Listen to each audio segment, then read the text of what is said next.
বিধান।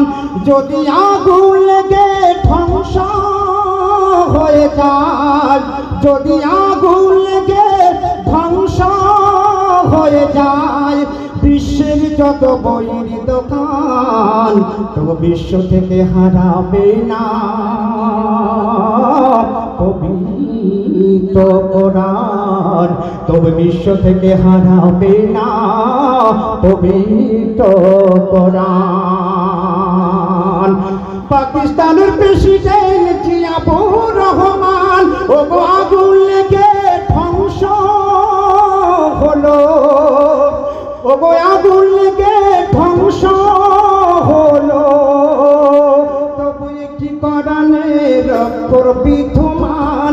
এ যে আমার বিশ্ব নবীর সাধনার ধন, এ যে আমার বিশ্ব নবীর সাধনার ধন। তো বিশ্ব থেকে হারাবে না পবিত্র কোরআন, তো বিশ্ব থেকে হারাবে না পবিত্র